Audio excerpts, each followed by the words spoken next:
It's about the restoration of our republic. We want to educate, encourage, enable the power. We stand for integrity, honesty, self-reliance, self-defense, and most importantly, no compromise on our foundational principles. This is America's Voice Now. Find America's Voice Now on Facebook and at americasvoicenow.org. Here's Michael Evans. All right. We're back. Thanks for joining with us today. I appreciate you. Those of you who are capturing us live on our website, I am glad to see you here. I'm seeing Hartford, Connecticut out there. I'm seeing Chesterfield, Lincoln, Mission Viejo. I'm seeing Seattle. Seeing Chicago. I'm seeing Florida. I can't tell you who's looking. Don't get paranoid. I'm not the NSA. I can only see what city you're in, and I can only just see that certain cities are watching on our streaming show on live on our website. I'm not the NSA, promise. And believe me, they can see a whole lot more than I can. We're going to talk this segment here about the lawlessness of unchecked power, because Americans are apathetic about the fascism that has, for all intents and purposes, overtaken our nation. In fact, Angela Merkel came out the other day. Now, for the record, in case you're not, up on international politics, Angela Merkel is the Chancellor of Germany. And if you're old enough to remember when there was an East Germany and a West Germany, Angela Merkel was born in East Germany. Now, yesterday, she came out and she was in a heated encounter with Obama. And the news broke yesterday. The conversation didn't, so let me clarify that.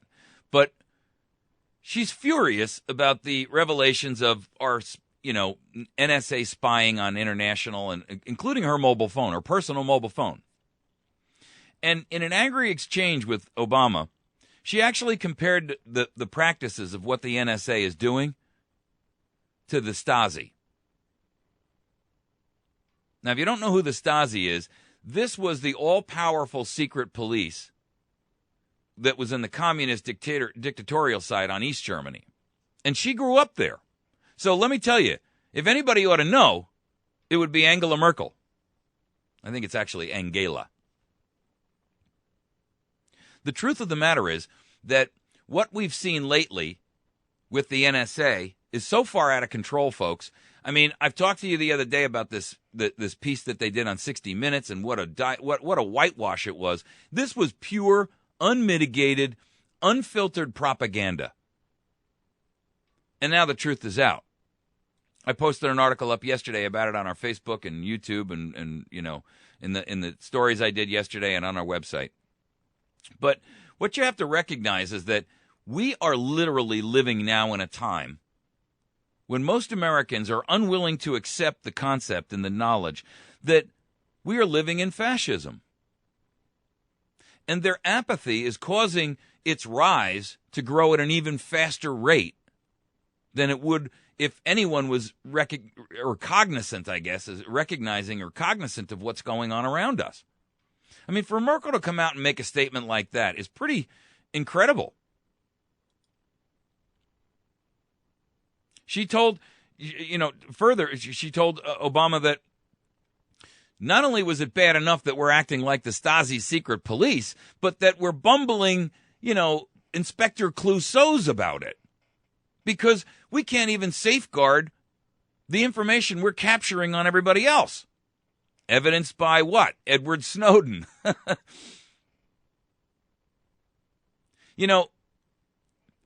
Listen, the other day, CNN came out and actually made a statement was not true. I'm just trying to help you understand this media thing. They made the statement in a tweet that Edward Snowden, in his bid to move to Brazil and get diplomatic immunity there, had offered to spy on the U.S. in return for that. And that was not true at all. What he did offer to do was help them to beef up and bulwark their own infrastructure so they couldn't be spied upon. But he never offered to spy back on the United States. That was CNN. The most trusted name in news? Really?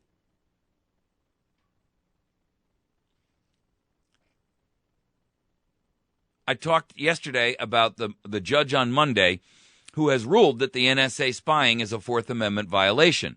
I mean, using some extraordinarily harsh language. And I talked to you the other day about the brand new National Defense Authorization Act that builds on the two previous acts. The 2012 NDAA and the 2013 NDAA, and now we're into the 2014 NDAA. And in the 2014 NDAA, now you understand, and I'll go over it briefly with you again so that you grasp the concept of this. You're going to understand at the end of this segment why the NSA is collecting all this data.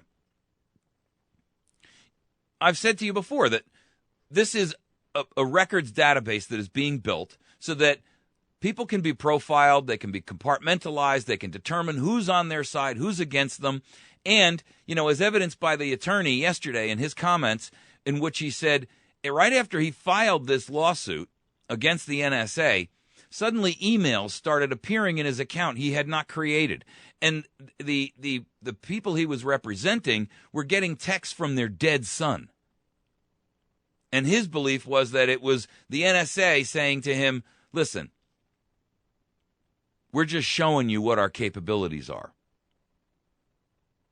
Now, under the 2014 NDAA, they want to create this brand new subsection. It's a whole new code of treason. It's section 1071.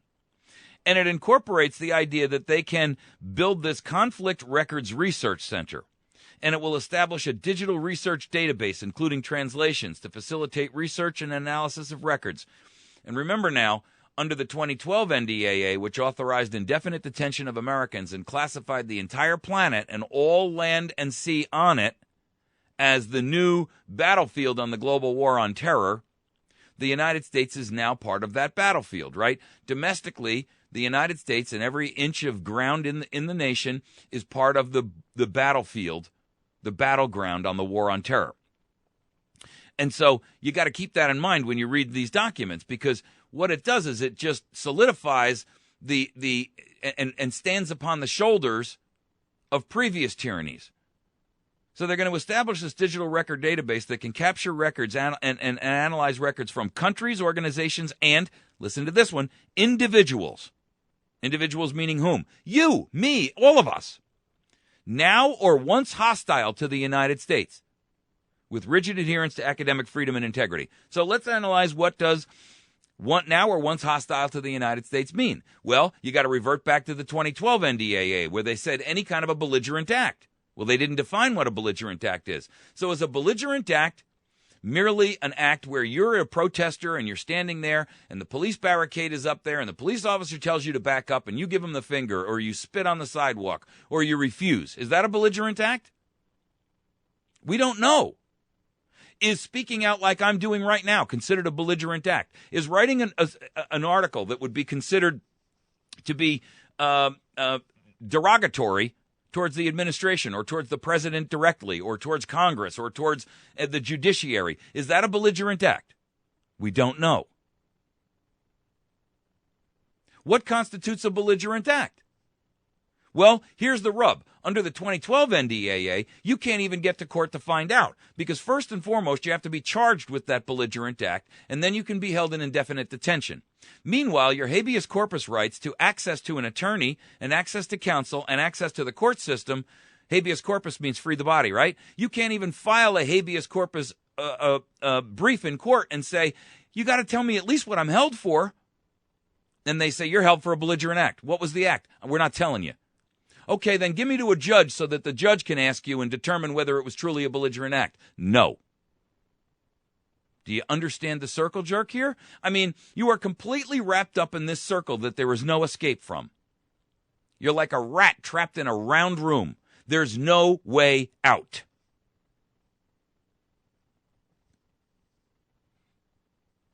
In addition to that, under this new 2014, so now they're saying that they can take your records. And they define what records are, interestingly enough. I'll read it to you because it's very interesting.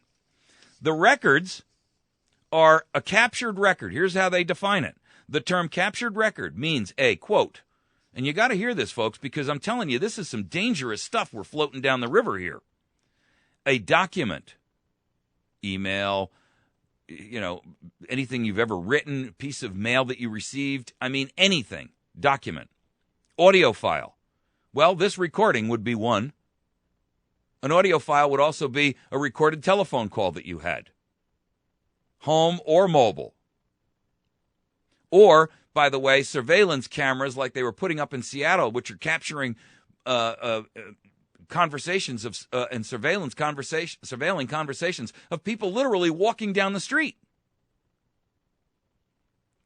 Video files, including what they can capture after they turn on your webcam. If you didn't see the article out there the other day that the FBI's had the ability to turn the webcam on your laptop for years now without the light going on, so you won't even know that that you're being watched. Or other material. So the term captured record means a document, audio file, video file, or other material captured during combat operations. Well, guess what? Under the 2012 NDAA, we are in sustained, consistent combat operations from now until the end of hostilities. What does that mean? We don't know. They won't tell us.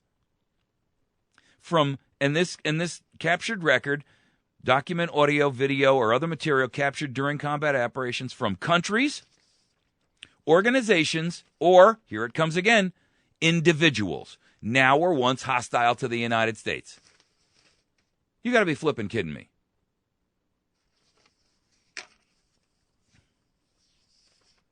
They can also be, in Section 2, consistent with the protection of national security information, they can capture personally identifiable information, intelligence sources and methods, and make these significant portion of these records available to researchers.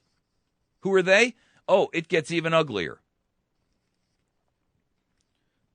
The researchers are third-party contributors.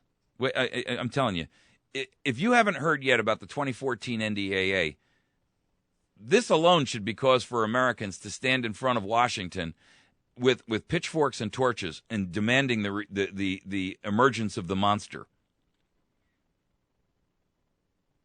To conduct and disseminate research and analysis to increase the understanding of factors related to international relations, counterterrorism, and conventional and unconventional warfare, and ultimately enhance national security. To collaborate with members of, here comes the third parties, academic and broad national security communities. So what are we going to do? Have this in the hands of people floating around in MIT and UCLA? Or think tanks, liberal think tanks, like that group out there who's they run the hate crime thing. I can't think of his name. Everybody's a hate and the DHS relies almost exclusively on this Southern Poverty Law Center, the SPLC. So what? You're going to give this information and share it with the SPLC?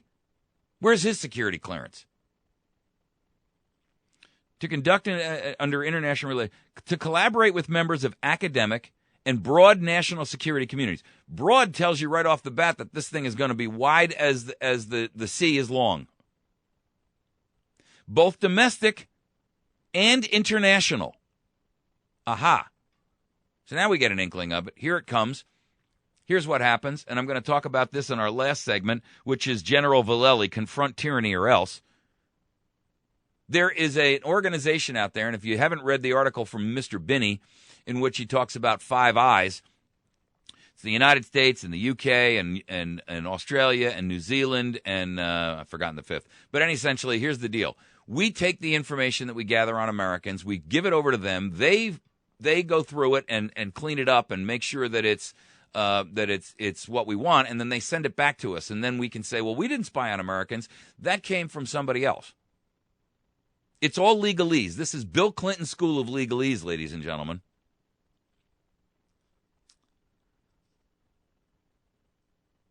to collaborate with members of academic and broad national security communities, both domestic and international, on research, conferences, seminars, and other information exchanges to identify topics of importance for the leadership of the United States government and the scholarly community. Really.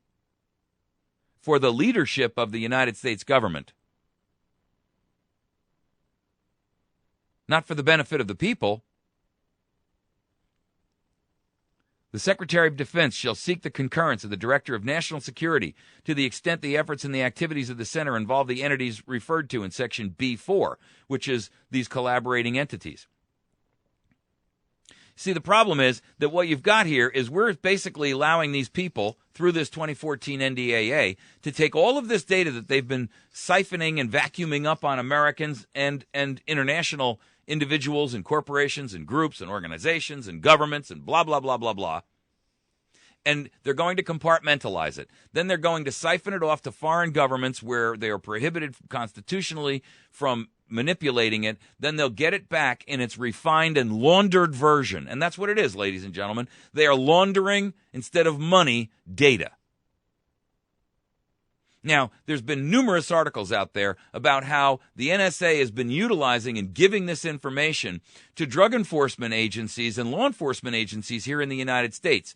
And then they have this policy that says you have to go out and utilize what's called a parallel investigation. You now, in other words, have the information that so-and-so is guilty of this, and you know that he's going to meet at such and such a date with such and such a person and where they're going to meet. So because you can't explain in a court of law that you got this information from the NSA, because let's be honest, we're not supposed to have it, you've got to do a parallel investigation. And so they go basically knowing that this guy's going to meet another guy at a hotel and they're going to swap a trunkload of drugs or a gun or whatever the heck it is. And the next thing you know, the guy leaves the apartment complex and they pull him over. Then they do a drug-sniffing dog search or whatever, a cavity search or a vehicle search or a trunk search, whatever it is.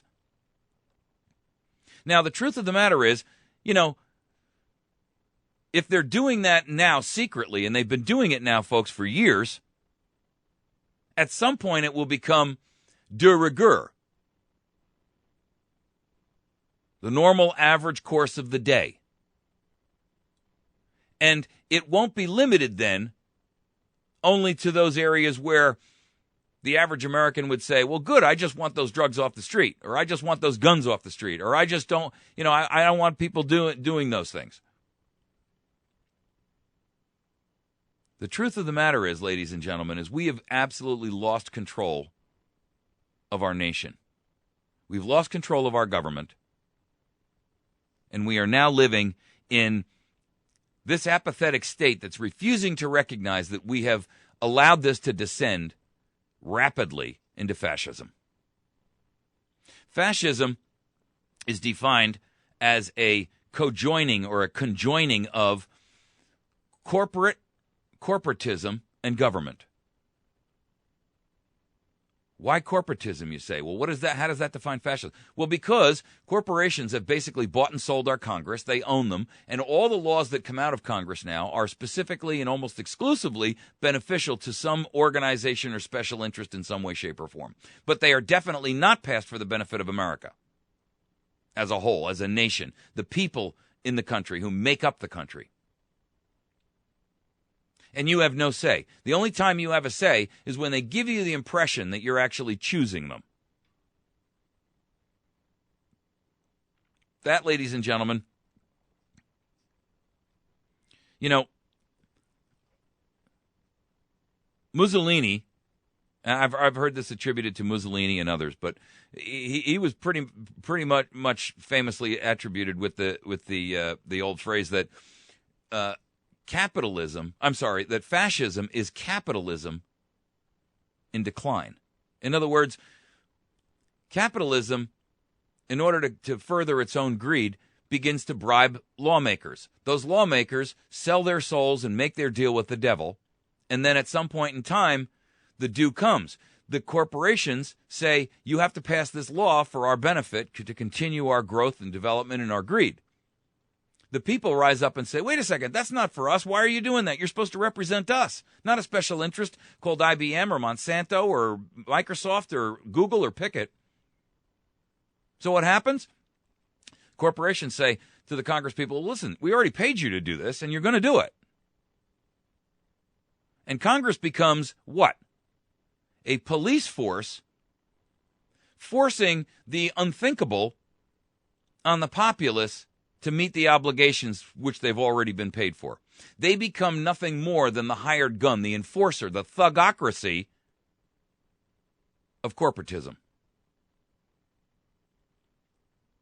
And with all due respect, ladies and gentlemen, if you can find a better definition for where we are right now, I'm more than willing to hear it. You can email me with Mike at americasvoicenow.org. I'd love to hear it. This isn't socialism. This isn't communism.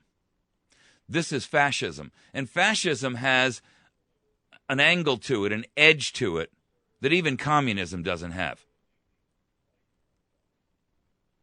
Fascism has an angle of violence to it that even communism doesn't have. Because it targets specific groups and entities for to be the phantom enemy, if you will, that you focus everyone's attention on, so that they're not watching the sleight of hand going on behind the scenes. Don't you see it? It's the 1%, it's the rich, it's the blacks, it's the whites, it's the illegal immigrants, it's the legal immigrants. It's those doggone Muslims, it's the Middle Easterners, it's those people over in Iraq, it's those people in Afghanistan. Let's get them. Don't you see how many phantom enemies are out there? The truth of the matter is, ladies and gentlemen, with all due respect, you have a greater chance of being killed by your own government than you do an extremist. I mean, what the hell are we doing over in Afghanistan? Here we have abandoned Iraq, and it's turning back into a failed state. It's turning into nothing more than a civil war in a dirt-poor third world dictatorship. Anarchy reigns right now over there. And with all due respect to the Islamics out there, it's Muslims killing Muslims. So don't tell me about the religion of peace. I'm sick and tired of hearing it.